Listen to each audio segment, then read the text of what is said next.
గాంధీ, ఇంకెవరన్నా వశిష్ఠ చేయగా ఇప్పుడు చేస్తారు యూవీలో. నేను చేసిన యూవీ. సో వీళ్ళందరూ బేసిక్లీ యూవీలో పనిచేసిన ప్రతి ఒక్కళ్ళు ఒకసారి ఒక సినిమా చేస్తే మళ్ళీ అది ఒక ఫ్యామిలీ మెంబర్స్గా అయిపోతాం. అండ్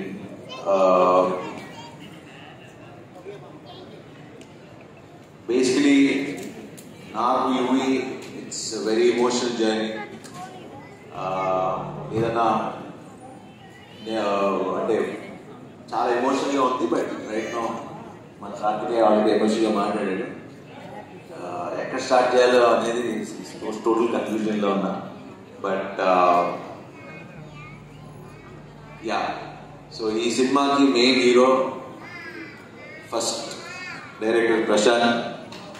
తను ఏడీగా రంగాజరాని సినిమా చేశాడు. సుజిత్ అండ్ ప్రశాంత్ ఇంకా టీం అందరూ ఉండేవారు డైరెక్షన్ డిపార్ట్మెంట్. ఐ థింక్ ఇంకా చాలా మంది ఉన్నట్టున్నారు అక్కడే. మన బ్యాచ్ అందరు ఇక్కడే ఉన్నారు, అందరు ఉన్నారు ఇక్కడే.